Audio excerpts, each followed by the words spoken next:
With blood and rage of crimson red, ripped from a corpse so freshly dead, together with our hellish hate, we'll burn you all. That is your fate.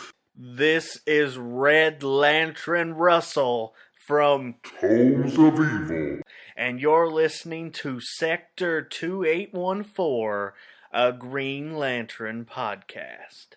Hi, this is Phil, and I'm here to tell you all about the Capes and Lunatics Patreon. Don't miss out on our comic book creator interviews, including our monthly Chichester chats with comic book legend D.G. Chichester, superhero movie brackets in our search for the worst comic book movie of all time, and many, many more specials, all completely uncensored. Access starts for $3 a month, full video when you pledge $5 a month. Check out the link in our show notes or go to patreon.com/CapesandLunatics. Hope to see you there. This is Luca Perich, host of a Totally Turtle Sports and Gaming YouTube channel, and you're listening to the Capes and Lunatics Podcast Network. In brightest day, in blackest nights, no evil shall escape my sight. but those who worship evil's might. beware my power. Green Lantern's light. Hello and welcome back to Sector 2814, the Green Lantern Podcast. I am Phil. Joining me as always, Master of the Core it is.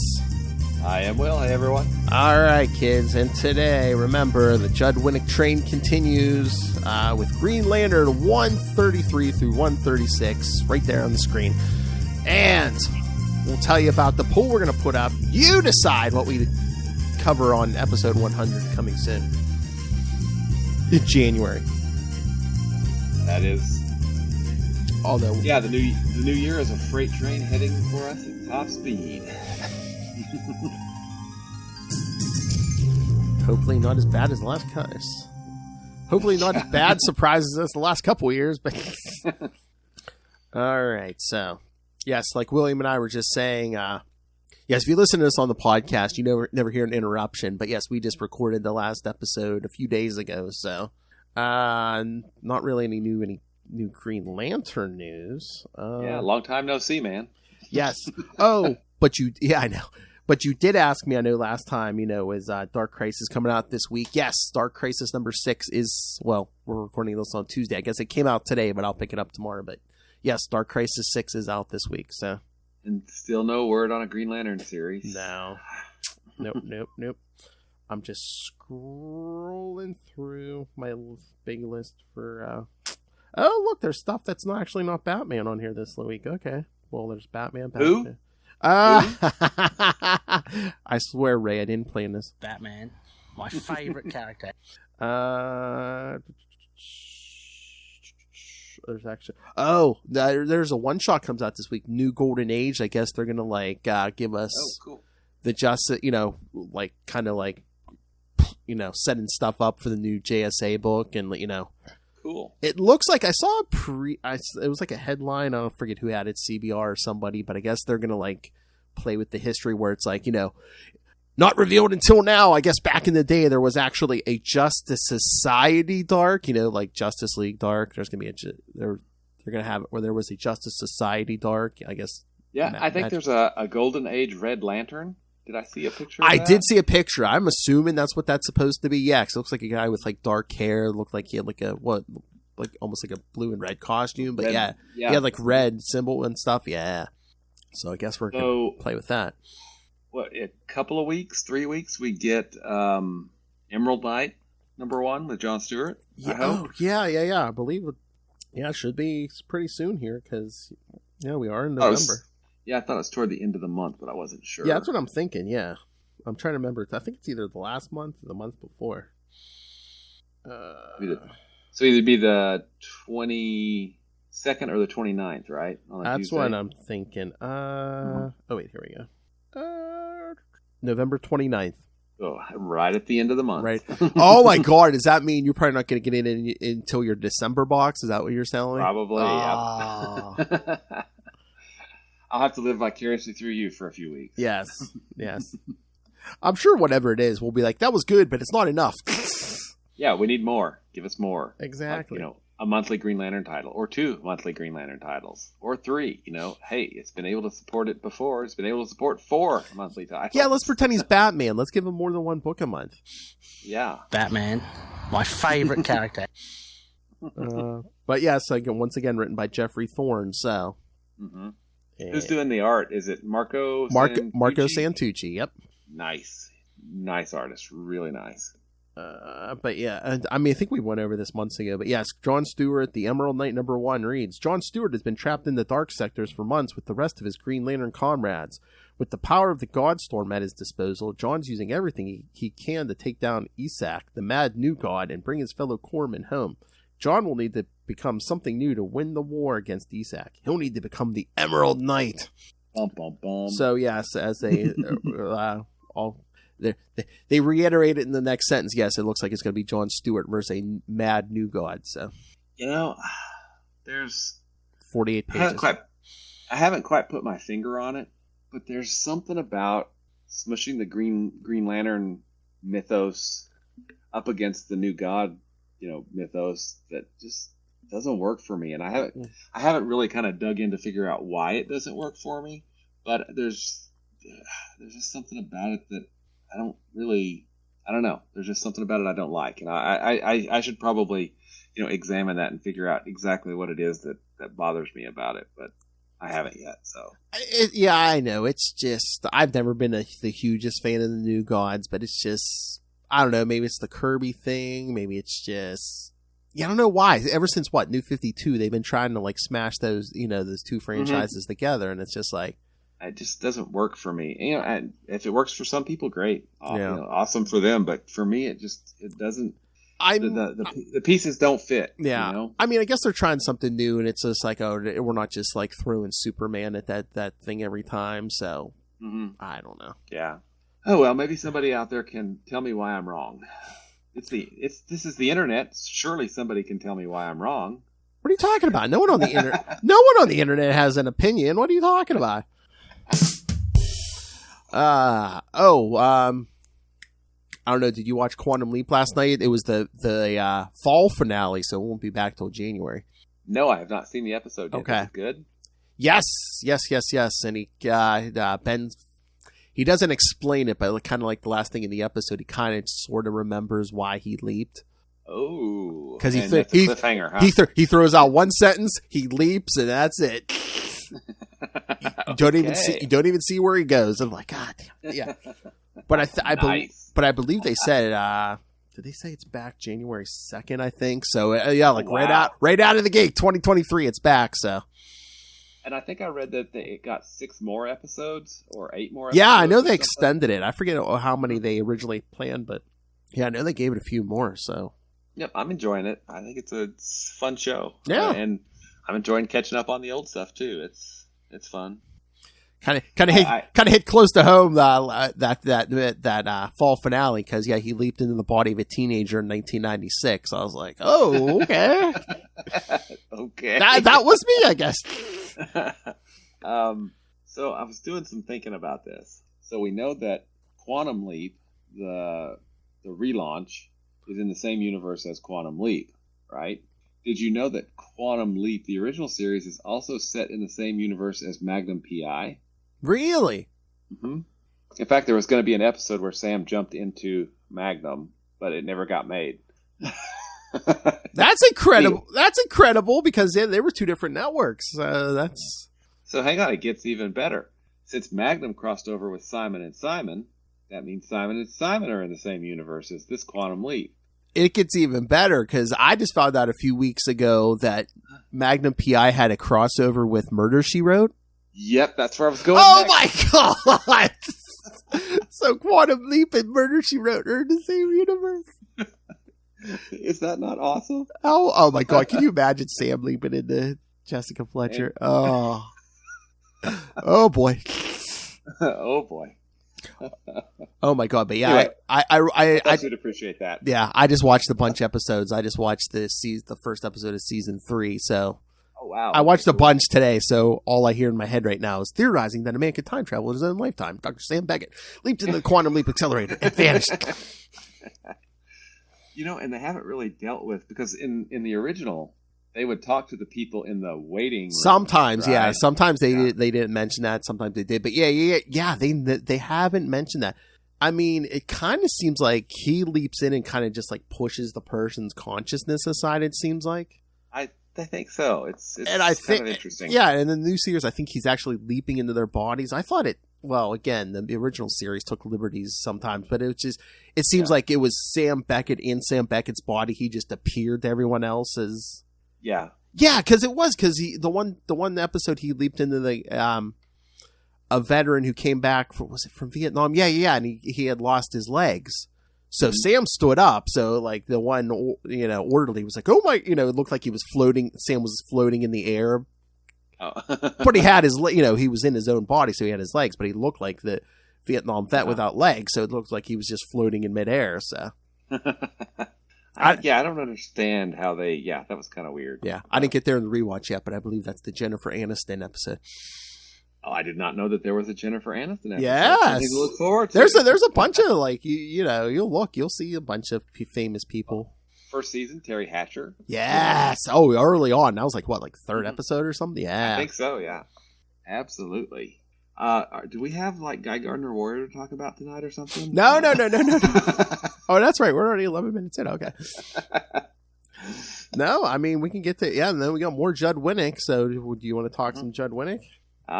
I guess, man, we can do that. Because again, I mean, kids, write in. If you want to hear us talk more TV shows and stuff, that's fine. But it's like, because there's really no Green Lantern. I think it's more of we don't have a lot of Green Lantern news, Will. Than... I know. We have zero Green Lantern news. Yeah. Okay. Oh, okay. So besides the non-existent Green Lantern book, like what DC books are you reading at the moment? I'm going to finish DC versus Vampire, although they did my man dirty, so I swear they're right now for Ray, man. I mean, Batman gets punched through. They're right now for me, man. I think Grayson's just taking everyone out. Yeah, but he's a evil soulless vampire. So, are you reading the spin-off DC All Out War? No, I haven't got those. It seems like maybe they might have found the cure. Okay. And unbelievably, it's Lazarus Pit water. That stuff will fix anything. I know. That's what me and Lilith were saying. It used to be it just like extended your life. Now it's bringing back dead people. It's curing vampirism. It'll do anything now. Nice. Let's see. I'm reading, of course, Batman, Superman, World's Finest. Yes. Great. By Mark Waid. Yes. And the artist on that, and I'm completely blanking on his name right now. Oh yeah, but that art's beautiful. Yeah. He's awesome. Let's see. What else? DC versus Vampire, of course, Dark Crisis, which I'm behind on. I think I finally got the last issue of Justice League versus the Legion of Superheroes, so I can read all of that now. There's not a whole lot there. I sure would like to have a monthly Green Lantern title. Exactly. All right. Well, kids, if you want Green Lantern, come here every week for your fix. That's right. Unlike the only place you'll find it. Unlike the drug dealers, it's always free here, kids. Exactly. All right. So, yes, once again, we got the next 4 issues, just like last week, of the Judd Winick run. So, this one starts with Green Lantern 133 from February 2001. Wow. Yeah. While Rome Burns, Part 2, enters the Emperor. Writer, of course, Judd Winick. Penciler, Mark Bright. Inker, Rich Faber. Colorist, Rob Schwager. Letterer, Chris Iliopoulos. And editors, Bob Schreck and Michael Wright. Kyle Rayner is visiting John Stewart at St. Vincent's Hospital, and he is accompanied by Jade and Guy Gardner. Cal feels bad for Fatality, but John's girlfriend, Mirren, has no sympathy at all for the woman who injured John. After leaving the hospital, Jade tries to cheer Cal up and both have lunch together. I love how they're all like sitting in the hospital room and he's like going on about, what they're all thinking about and stuff. And, he gets the guy and it's just like, oh, Guy has, what was it, basketball tickets or something? He's like, yeah, or something. This is going to take longer than he wants. And then John's like, I'm on the good drugs, man. He's like, Cal's standing right there. He's like, when's Cal getting here? I like Cal. I like that guy. So yes, Jade and Kyle go to lunch. 1 month later, Cal and Jade are an item again, I guess, since they show them in bed together a month later. So yeah, that lunch must have went really well. Guess so. This does not sit well with Cal's young assistant, Terry Berg. While Cal meets with Terry at Radu's, Sentinel flies over New York City. Suddenly, Alan witnesses huge yellow-colored dogs run rampant on the Brooklyn Bridge. He is able to defeat them, but then a host of even more horrible creatures appears. Jade calls Cal at Radu's and informs him about the incident, which is already broadcast on TV. Cal excuses himself, leaving behind a sad Terry. When Cal arrives at the Brooklyn Bridge, Sentinel is already in bad shape. Cal fights back just enough to be able to fly Sentinel out of harm's way. But then he is greeted by the man who is now wearing the yellow power ring of the Cordians. Ironically, this man sees himself and his demonic creatures as the saviors of the world.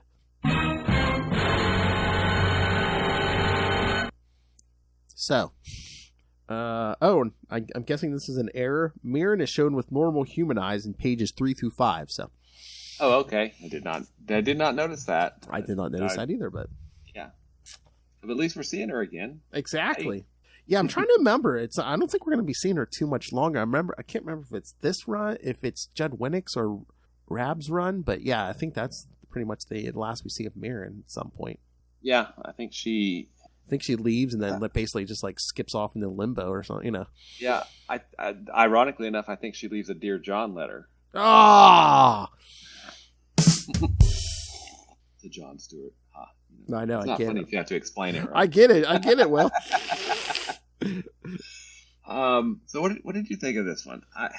It wasn't bad. Once again, I think it's I don't know if like Winick was like did this in arcs, because this almost seemed like, I mean, there was more Green Lantern, mind you, but it kind of seemed like the last 4, where it's like the first issue was a lot of setup. Mm-hmm. And again, you know, we're setting up to get Kyle and Jade back together, and then we're setting Nero up again, and having him, you know, able to beat essentially the Golden Age Green Lantern, you know, Alan Scott. Yeah,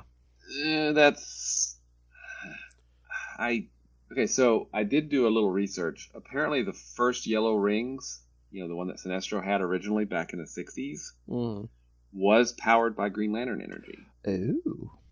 So that was not a retcon during the Guy Gardner series. See, that would be interesting though if this was powered by Green Lantern energy, and like here's the excuse you could give for him beating Alan, where it's like, you know, the Starheart's different than those other rings, of like the Starheart like supercharges that ring or something, or yeah, this could be something like that. It was, you know, for someone that's been doing it for decades, to be taken out by someone who's been doing it for 5 minutes seems a little strange. But he's crazy, Will. He's crazy. He's a madman. And, you know, apparently this works the same way as a Green Lantern ring, right? So it works on willpower. Well, I think because Cal tries this later, I think it's with Nero. It doesn't seem like it's just like he's not even concentrating. He's just letting the crap from his head flow through that, flow out through that ring. So it's not like he's even concentrating. It's just like, just let the gates open.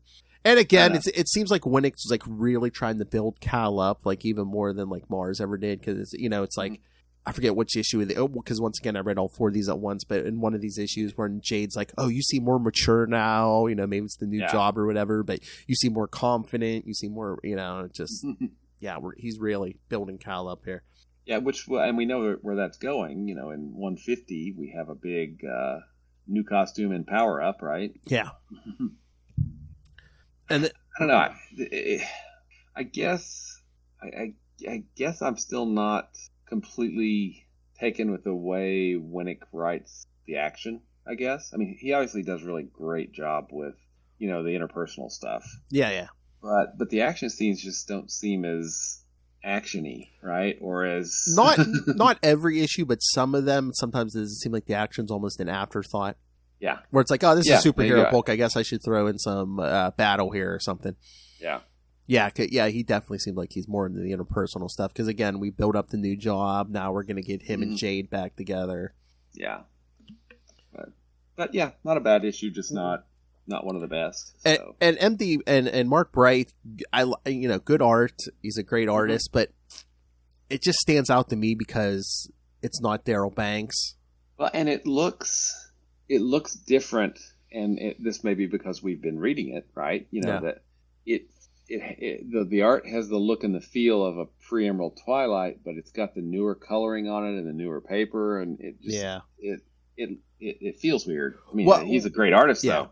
Well, the Mark Bright probably smacks of pre-Emerald Twilight too, because he did write some pre-Emerald Twilight, so that's really standing out probably.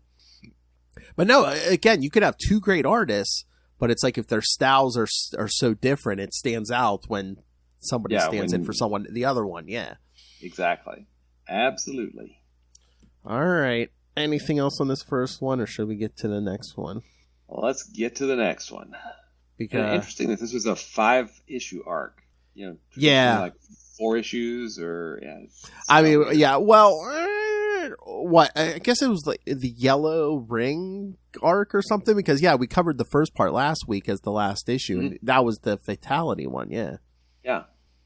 Weird. That's kind of why I broke it up like that. I'm like, well, really? We're not getting a lot of Nero till right now. So. Exactly. I don't know why you did that as part 1, unless just because it was the Yellow Ring.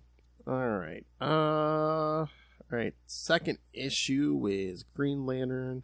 Hold on, it's behind that ad. Okay, Green Lantern 134 from March 2001. While Rome Burned Part 3, All That Glistens. Judd Winick still here. Daryl Banks is back as penciler. Jordy Ensign inks. Moose Bauman, colorist. Letter Chris Eliopoulos, and editors Bob Schreck and Michael Wright. So, I think we got our normal, for the moment, art team back. Green Lantern hovers over the Brooklyn Bridge, holding the injured Sentinel in his arms. Opposing him is Nero, who is the new bearer of the Yellow Power Ring and who describes himself as the warrior protector of this realm. When Cal tries to reason with him, Nero is getting angry because Cal used the word parents. Although Cal would rather transport Sentinel to a hospital, he now has to fight Nero, who seems to possess unlimited imagination regarding the things he's able to create with his power ring. At some point, Cal decides to fight another day. Alan Scott refuses to go to a hospital or to Star Labs. Therefore, Cal just brings him to Jade's apartment. Alan desperately wants Cal to find Nero because he wields too much power. When Cal meets with John Stewart and Guy Gardner, and the latter tells Cal that their opponent's name is Alex Nero, a mental patient who recently escaped from Bellevue Hospital. That's funny when Guy's like, oh, his name's Alex Nero, he's a mental patient. How did you know that? It's on the news. It's on the news. Cal immediately flies to the hospital. One of the doctors explains that 15-year-old Alex Nero got mentally ill after his parents were brutally killed. Speculations that Alex somehow was involved in the murder could never be verified. Alex recently told the doctors that he was visited by gods called the Quard. Of course, the doctors thought this was just another hallucination by him, but Cal knows better. He also learns that Nero is an artist like him, but the subjects he draws are really terrifying. Now Cal realizes that Nero possesses a threat to the whole Earth, and thus decides to bring in reinforcements. The JLA and Warrior follow his call, and Cal warns them that they even may need to kill Nero. Call in the big guns, the JLA, and Guy Gardner. I mean, I'm assuming, he called Guy because, Alan and John are injured, so. Yeah. It looks like... Although if it's that big of if you're that worried, wouldn't you be like, hey, Alan, can you call your buddies in the JSA too? Yeah, I mean, you kind of have friends in the JSA, right? Mm-hmm. Let's see. I am trying to look at his appearances here. Let's look at this one. Who, Nero? Yeah. It looks like he appears 9 times in Green Lantern Volume 3. He appears in Ion. Has 3 appearances in the Green Lantern Corps book, after Rebirth. Okay. And then I don't know what that book is. It just says Green Lantern. So it looks like... Okay, let's look at those issues then. How about we do that? That's the wrong button to push. That's the right button to push. Looks like he's in 129, 132, 133, 134, 135, 136, and it looks like he comes back in 143 and 144 and 145. And then that's it for him, and I think until Rebirth. Yeah. Post Rebirth. Yeah, because we said like Judd Winick's out sometime on the other side of 150, and then Ben Rabb and Ron Mars don't bring him back. So, So what did you think about this premise of the Cordians gave the yellow ring to like a mental patient? Well, because the head Cordian was basically like, I want chaos, I want a chaos bringer. Well, and they got that, I think. Yeah. But what gets me is from and it looks like they're not playing fast and loose or with any of the rules with the yellow rings. These are the same yellow ring that Sinestro had back in the 60s, 70s, and the 80s, right? Well, I think they said they made a new one because I think they had to, because I think when Guy Gardner had it, they didn't blow it up, yeah. Yeah, but it looks like it's the same type of ring. Right? Oh, yeah.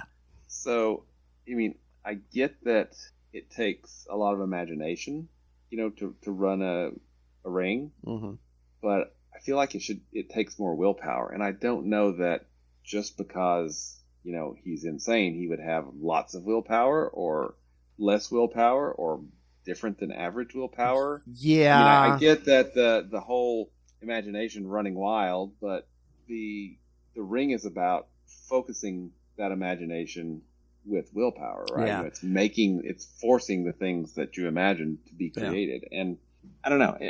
I never bought that. Well, one, I never really bought that he was that big a threat. It just never felt. Yeah. Oh my gosh! So the Justice League, we may have to kill him. I'm like, oh, why?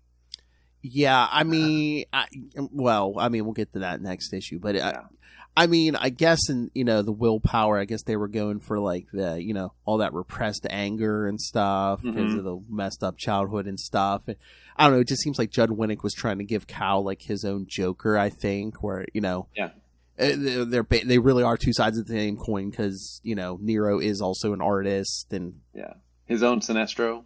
Exactly, yeah, his own Sinestro, his own Joker, that the dark side of the coin, I get that. It's just I don't know if it was executed like completely right, but I believe that's probably what Judd Winick was probably going for. Yeah, I guess it just never clicked with me. It's interesting, you get to see all this stuff coming out, but I don't know. This arc really didn't do anything to say, he's the most dangerous. Yeah, okay, and I Winick, I get what Winick was doing. I can split an atom with this ring. I'm that's like one of the least interesting things you can do with the ring. How about stopping a supernova? Okay. I know, but I think that was just him trying to say, I can make atomic detonations with this. That this thing's basically a nuke on my finger. So that's in the hands of a mental patient right now. So we need, that's why we need to kill him. Yeah. And even Kyle's like, I'm not saying that's the first thing we should do, but we should, if it comes down to it. Yeah. Call me crazy, but, bubble him up, take him out into space. True. There you go. Yeah. Wonder who does that. Quasar. Excuse me. Oh, please haul him into space. That's superhero 101. Death of Superman. That's what he was trying to do with Doomsday. He was trying to eventually he was just trying to get him off the planet. Yeah. But I think Winick saw like an opening where it's like, Cal, does Cal really have an arch nemesis? And he's trying to create an arch nemesis. Mm-hmm. I get that. And that's something I think that Kyle as a character has that, you don't really see for Hal or Guy or John, is that a lot of his villains were specifically designed for Kyle. Yeah. Which is why they don't really work for Hal or Guy or John or anybody else. Mm-hmm. Whereas you get kind of the more iconic villains with Hal, just because he was Green Lantern for so long. You get Sinestro, you get Black Hand, who was a goofy villain until he was, revamped post Rebirth. But that was. Yeah, I'd say the other one probably close to being designed for like a Green Lantern is probably Sinestro. Mm-hmm. Yeah. Especially in more modern times, it's like, Sinestro is all about order. Hal is more about flying by the seat of your pants and stuff. And yeah. And, and then you also got Star Sapphire at the beginning, which, led to, you have 3/7 of the emotional spectrum, already there, right? Mm-hmm. That Jeff Johns was able to kind of pull together, which I still think was brilliant. I mean, just, realizing that, oh, hey, it's Roy G. Biv. We can just, I mean, that's. Oh, yeah. I mean, that's probably one of, if not the biggest contribution to the mythos, the emotional spectrum, because they still do that to this day. Do you think they're ever getting rid of that? I certainly hope not, because I think it's a really great way to talk about, emotions and how you deal with emotions. I mean, because you have, Jessica Cruz, who's now, in the Sinestro Corps, in dealing with fear, and she's been dealing with fear for a long time.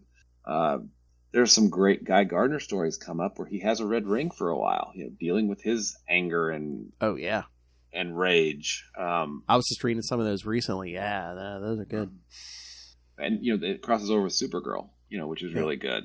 But I mean, and then you have the opposite side. You have they start Star Sapphires. There's love. Okay, well, what is love, right? They talk about the different kinds of love a little bit. And then, of course, you get, which I'm really sad that we don't have around anymore, but, well, I guess we do. We're going to start getting more Blue Lanterns, But, I mean, that added so much to just the mythos. Yeah, like a permanent mark. Yeah, just like when Mark Waid came up with the Speed Force for the Flash. Yep, absolutely. That's not going away. These are big things that are, like, what did we do before this? Yeah. Oh, yeah, human beings can just move on their own at light speed. Okay. Okay. Or hey, Wally West had the same exact 1 in a billion chance origin that Barry Allen did. Okay. It was Barry, I tell you. Darn it, Barry.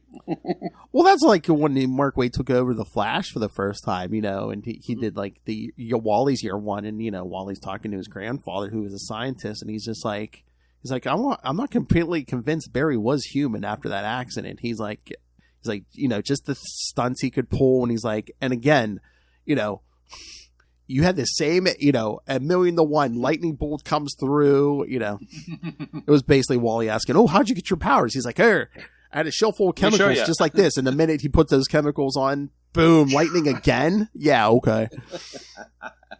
In the same exact spot. Yeah. Okay.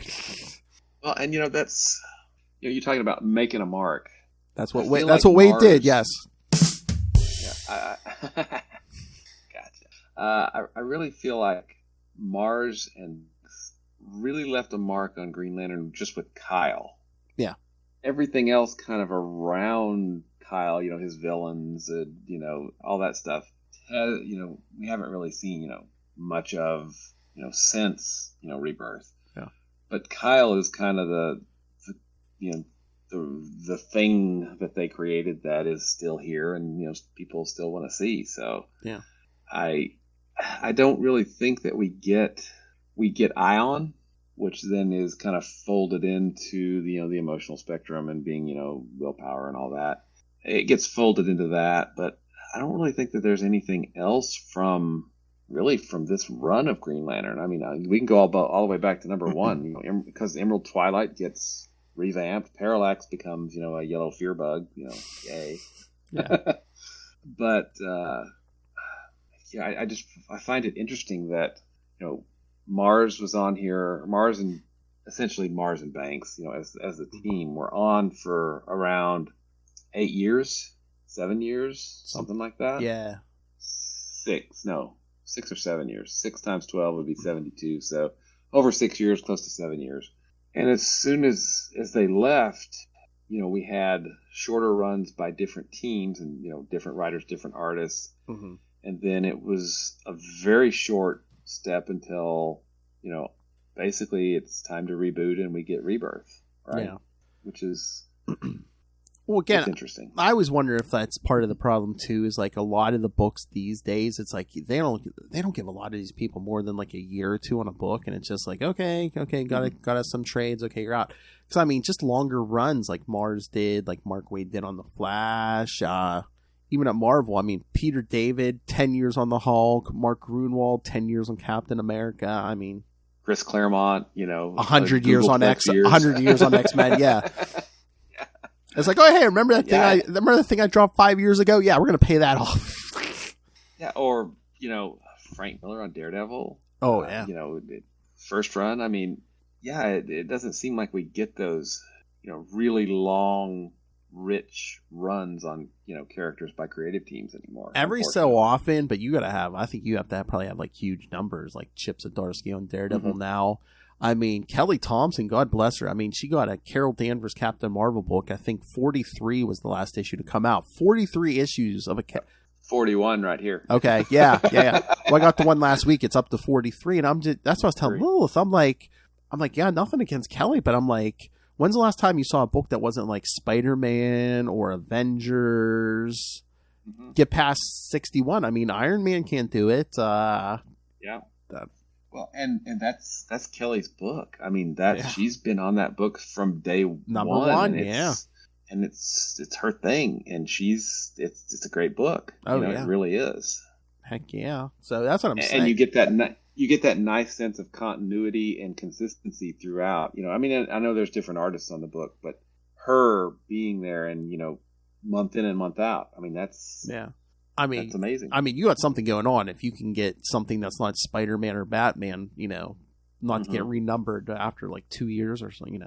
Yeah, let's restart the numbering yet again. Yeah, even Superman. I mean, they. Yeah. Wow, we went off on a tangent. Yes. All right, should we get to the next one? Let's do it. We're gonna kill Nero. All right. Green Lantern. Rome Burns. Yes, Green Lantern. Green Lantern 135 from April 2001. While Rome burned Part 4, hiding in plain sight. And I believe this is same team as last issue. Green Lantern has assembled a JLA in New York City in order to fight Alex Nero.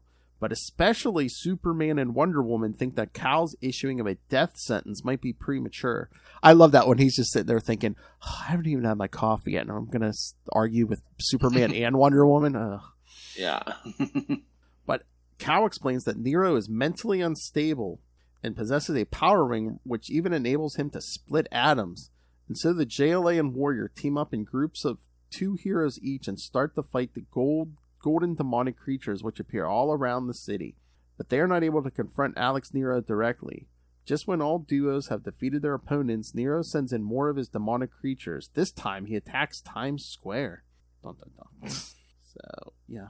Okay, that's a little synopsis. All right. Yeah, this felt like...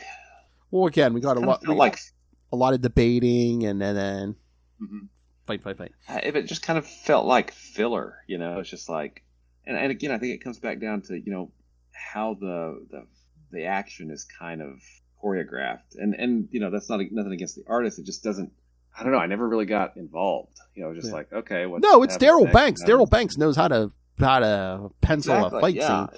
Exactly, but it never really flows from the writing standpoint. I think it's just I don't know. I never got drawn in, and that could totally be me. So, but this one was just kind of super quick read.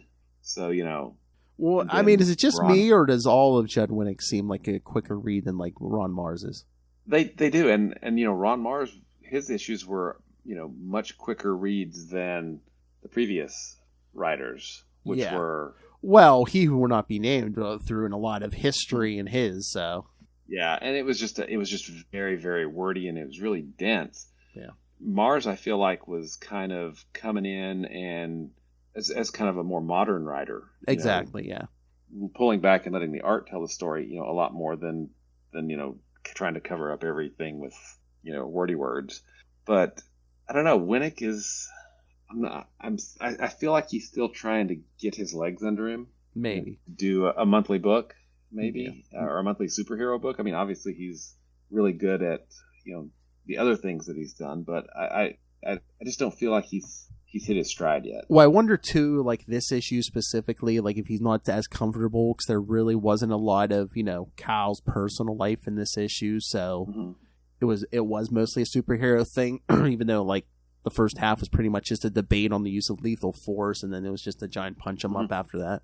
Yeah, I don't know. I mean, I feel like these issues are probably maybe a little bit better than his first issue.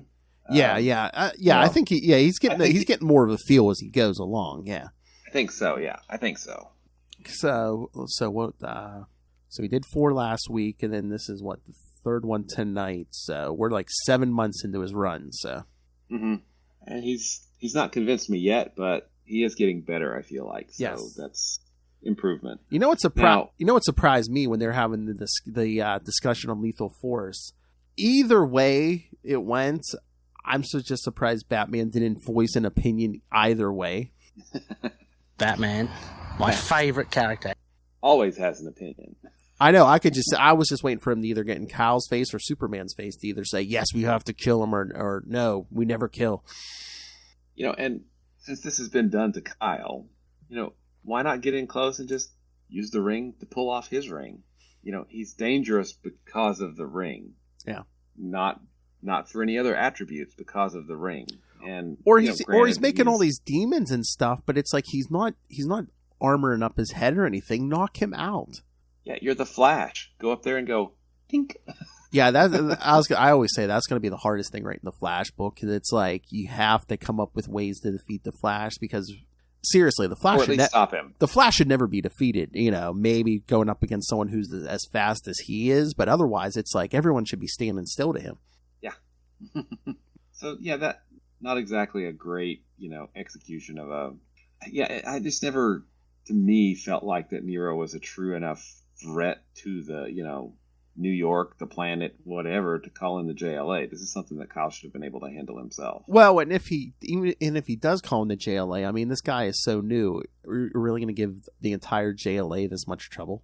Exactly. I mean, yeah, I get it. The ring's powerful, but I mean, Superman, Wonder Woman, Martian Manhunter.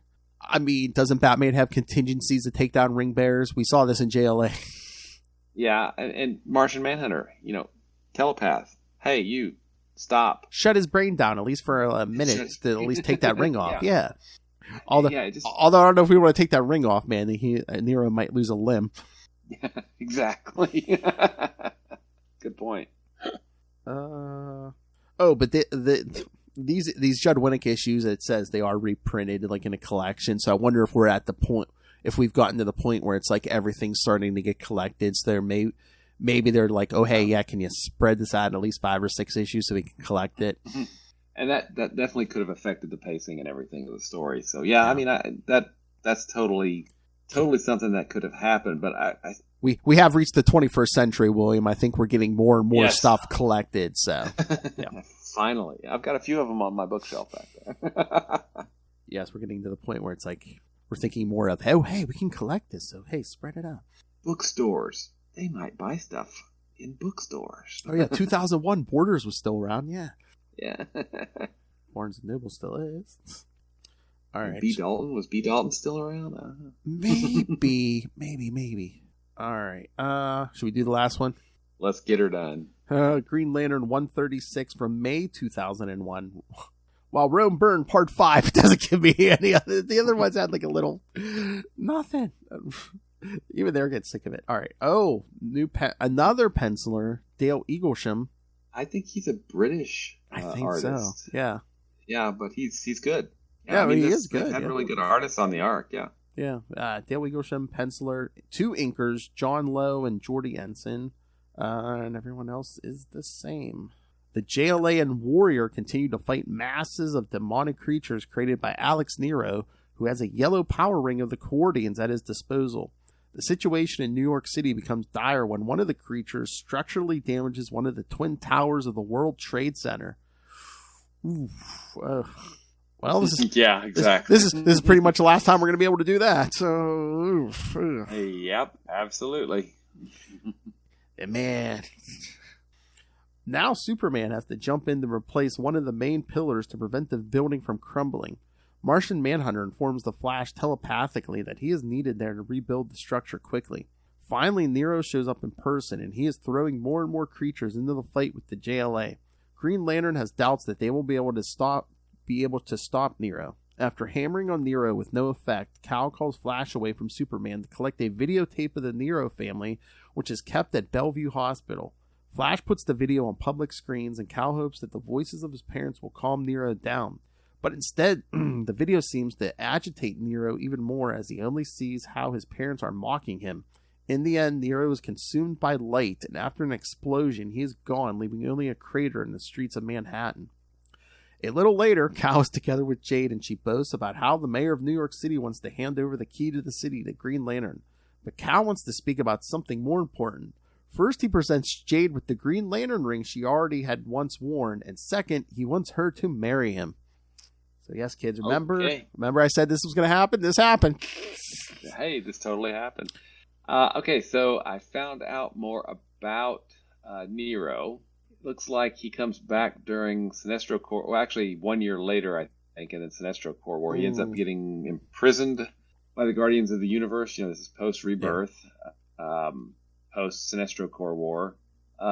Looks like the Alpha Lanterns, looks like one of them actually execute him, and then he comes back as a Black Lantern. Of course. After that, during Blackest Night, because, hey, you know, why waste a good dead somebody, right? Rebirth, Alpha Lanterns, Blackest Night. Oh, we'll get there, kids. We're going to get there. We're going to get there soon. Heck yeah. At least some of that next year, kids. So, okay. So, all right.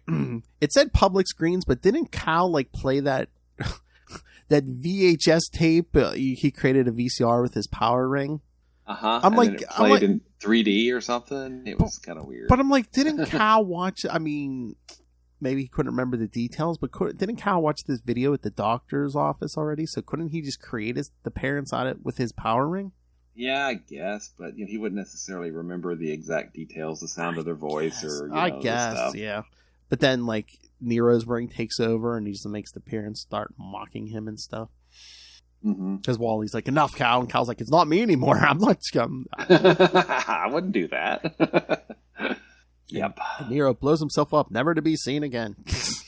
Until he's seen again. Exactly. Later. All right, but yes, the whole Jade scene, yes, he does. He proposes to her with that Green Lantern ring. And this is the Green Lantern ring that who had? I told you, man. Batman, my favorite character. So, during the Mars run, didn't it seem like, oh yeah, hey, that ring's missing. We presumed it's been destroyed, but I guess off panel, Batman's like, oh hey, you want this back? Now, is this the ring that he got from Anarchy? Did he get this ring from Anarchy? I assume, yeah, it's the same ring. He copied. I assume that's the copy of Hal's ring, which eventually, went to Jade, then fell into the hands of Anarchy. So, yeah, because I believe Kal says he's like, this is the ring you wore before. So, oh, okay. So I assume this is the Hal copy ring. So, yeah. But I'm just cool. So I'm like, did Kal know Batman had this ring, or was Batman just like, oh hey, by the way, that ring you thought that was destroyed? No, I got it. We never really explained that. I mean, Judd Winick never really explains that. I think I think it's just the point of, oh, hey, I want to bring that back. So, hey, Batman had the ring. I've always kind of wondered, if the ring can do whatever you will it to do, then hey, ring, let's go find some older Green Lantern rings somewhere and charge them up, and then they can duplicate themselves. There were 3,600 of them in the universe, right? Or this if this is the Hal ring, it can duplicate itself. I mean, even if you pump out a ring a day, just yeah. And I do. I do like the fact that it's not the only one on Earth right now. We know of. There's another one that's hidden somewhere else. Oh, that we see in Rebirth. Is that what you're talking about? That we see in Rebirth. Yes. Yeah. So, you would think that a ring built with Owen technology would be able to detect other ring things that are built with Owen technology. Well, it's probably worthwhile to scan the world for that. Yeah. Well, it's probably dead at the moment. I mean, we can maybe start it back up if it was charged at Cal's battery, maybe. But besides that, I'm sure the 24-hour the 24 hours passed, so it's dead. But it's tech, right? I mean, Yeah. The ring can detect, alien stuff on the Earth. I would think that it could detect that, certainly. But, although I'm pretty sure the only Oliver Queen hid that, and he was the only one who knew. I think because technically, Hal's the Spectre. Oliver Queen's dead, literally dead. Yeah, he's about to come back. I believe I think it's 2000 when he comes back. He's about to come back, but yeah, I mean, basically he's dead. So I don't think anyone even knows that ring's sitting there at this point. So yeah. But hey, we're getting more rings back, which is cool. We're about to get Guardians back. We're about to get Kilowog back. Oh, that's right. Remember, because pretty soon, what is it? On the other side of 150, Cal's going to go into space, so he makes a ring for John Stewart. So. And we get John Stewart back. Yeah. Yeah. Doesn't John get healed pretty soon? Or we're gonna get to it. It's been a while since I read it, but I'm trying to remember. I don't know if it's healed. Because there's a weird thing with Fatality. I told you it seems like she has the hots for him all of a sudden, but is it her who's like, oh yeah, it's all psychosomatic. It's all in your head, or I think it's something like that. Oh yeah, that's right. Yeah, but yeah, we'll get there soon, kids. All right. Well, we're moving and grooving. We're almost up to 140. I know. It ends in 181. All right. So you have any other thoughts on these, or should I share the homework? No, I'm looking forward to reading. I don't think I've read Winick's run. I don't think I've read anything post Mars. So I'm looking forward to reading these and see what happens. Oh yeah. Oh hey, I don't think we announced this on. We talked about this before we jumped on, but maybe should I make the announcement for 100 and then you bet I'll post it on social media. Man. Yeah, kids, we've been going back and forth about what to do for the upcoming episode 100 in January. So Will and I decided we're going to do a poll. We'll give you like 5 choices. You guys vote on what you want us to talk about. The 5 choices, and it'll be on social media in case you forget. But the first appearances of some of your favorite lanterns. John Stewart, Guy Gardner, Cat Matui, Sinestro, Salak, Kilowog. Yeah. So we could do the first appearances of those. There's like 6. I think we'd pick 6. So that would be like 6 first appearances. We came up with some big storylines. Cosmic Odyssey, which again had a big impact on John Stewart and led to Fatality. Of course, Hard Traveling Heroes. Has anybody ever heard of that? I don't know. Do people know about Hard Traveling Heroes? I think so. And then we were talking about doing the Neil Gaiman Hal Jordan Superman story and some of the Alan Moore Green Lantern backup stories. That would be one episode, the Neil Gaiman and Alan Moore. Or do you want us to talk about Brave and the Bold, the first appearance of the Justice League, and also along with that we would talk the first couple issues of Justice League International, the old One Punch. One Punch. Yes. When someone's favorite character knocks out Guy Gardner. Batman. My favorite character. Oh my God! I saw somewhere online recently. It was the picture from Rebirth #6 where Hal knocks out Batman. Yeah, and I just like saved it and sent it to Ray, and he was all happy. He was like, "Ooh, what's that?" So I wonder if we could get feedback from Ray for when we do Rebirth, just because it's like, all right, this is your time. This is when Hal Jordan decks Batman. I think it was on CBR or something, but they had an article on that originally because they pulled it out of the notes of Rebirth, where Batman was going to be possessed by Parallax and shoot Robin so that he would understand that Hal was not himself, right? Yeah. Instead, we just can't let Batman continue to be a dick. That's all. Yeah, pretty much. Yeah. Par for the course, man. Par for the course. Again, Bat God. We can't let him show any weakness. Come on. All right, kids. So I'll put it up on social media. Vote on the poll for episode 100. You tell us what to do. All right. So next time we're going to do more Judd Winick. This time only 3 issues. Green Lantern 137 through 139. How does Jade answer that proposal? And then Kyle is not married presently, so that might be a clue. Maybe. In 2 weeks, we'll be doing Green Lantern 140 and Green Lantern Our Worlds at War. Oh, yeah. Wow, we're up to Our Worlds at War. Yeah, okay. So in 2 weeks. So, yeah, we'll talk some more Our Worlds at War in 2 weeks. And then in 3 weeks, William, we'll get to one thing. The Last Will and Testament of Hal Jordan. Cool. I haven't read that in a while. Yeah, me Very neither. long while. And then, all right, let me finish out the year, because then after that, there's only 2 more episodes for the year. The penultimate, take a drink, Lilith, Green Lantern 141 and 142. And then, do you remember what we're going to do the last week of the month, William? The first 8 issues of the Spectre. Oh, I'm looking forward to that. Yeah. Uh-huh. I'll reread those. That's because I've read the first 12, but I'll come back and reread the first 8. So we're going to do the 8, and then did it go to 26 issues? 20, might have been 20, was it 27? I never read it. So yeah, I mean, we'll get there, but yeah, I'm trying to remember. I broke it into like big chunks like that. So yeah, the last episode of the year, we'll do the first 8. So nice. By friend of the show. Oh, Mr. yes. DeMatteis. Yes, yes, we'll be covering the Spectre by friend of the show. This is Jam DeMatteis, and you are listening to the Capes and Lunatics podcast. Yay. Nice.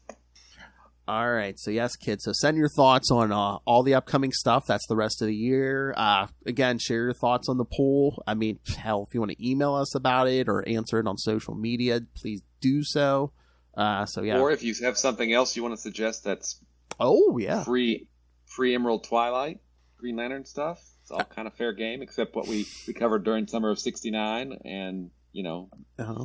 Please don't. We've already done Action Comics Weekly. Don't suggest those. Yeah, kids. So if you want Millennium or Invasion, yes, let us know. Millennium or Legends. Legends. Email us CapesandLunatics@gmail.com or call the voicemail 614-382-2737. That's 614-38-CAPES. And remember, you can find Sector 2814 on Facebook, on Twitter. Join the Green Lantern Facebook fan group. Find links to all the various social medias for all our shows. Yes, follow all the social media because, yes, coming in 2023, we'll have some new shows. Lilith and I will be talking. We'll be doing Salty and Petty. That will replace the Justice League show. But Salty and Petty be basically Lilith and I talking pretty much anything but comics. So we're gonna be really off the rails there. And then over on Capes and Lunatics, Justin and I will be doing Marvel Tales, where we'll be talking anything Marvel. So every week it'll be a different Marvel thing. So cool. Yeah. So keep your eyes out for that. And yeah, so keep your eye on the social media for all that. And the YouTube channel, you can watch everything we do on live video, episodes like this, the interviews, all of it. So smash that subscribe button. Please become a subscriber. It's free on YouTube. So give us the numbers. Smash it. And of course, the Patreon, because once again, all these podcasts are our labor of love. We're all paying for this out of our own pocket. Every little bit helps, but $3 to $5 gets you early access to creator reviews, including the monthly Chichester Chats. I got the good mic out for you guys. Which we usually talk Marvel. He does have a lot on the Marvel side, but for the next episode, we are going to be talking Blood Syndicate 31 and 32. Yes, he did write some milestones, so we are going to be talking that next time. Cool. Yeah. Very cool. Yeah, I've been getting into that more recently. Like, I hadn't read it originally, and yeah, like the milestone stuff, I'm liking what I've been reading there, because I mean, it seems like they're doing some new stuff with that now too. So cool. So yes, kids. So yes, that's always worth it. And of course, free at last. Superhero movie bracket's almost over.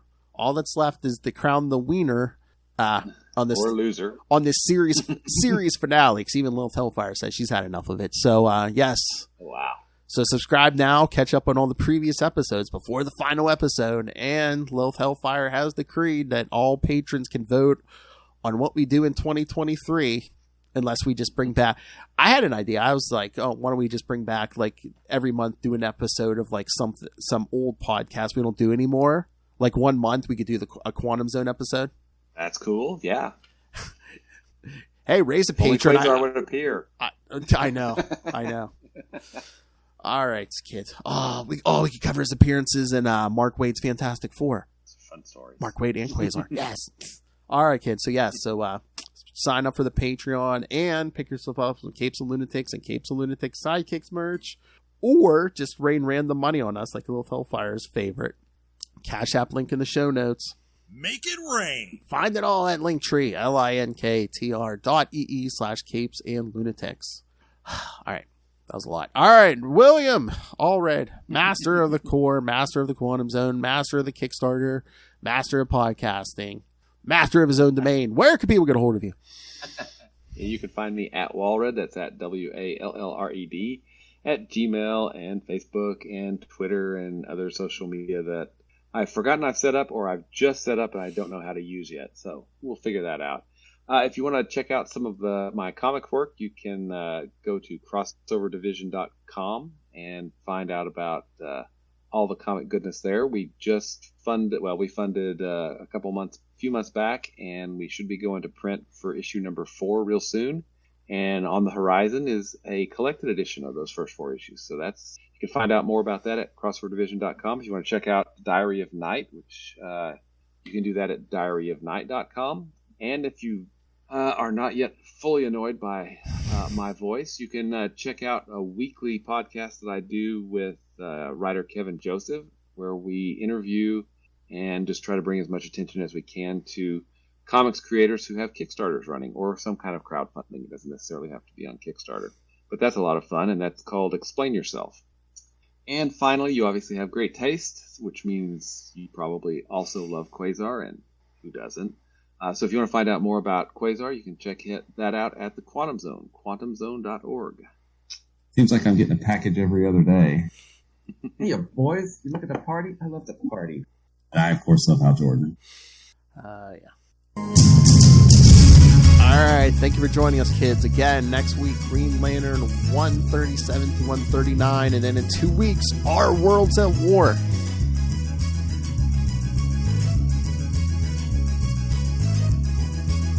I'd forgotten about that crossover completely. I know. I mean, I remember a lot of the Superman stuff, but not not much else.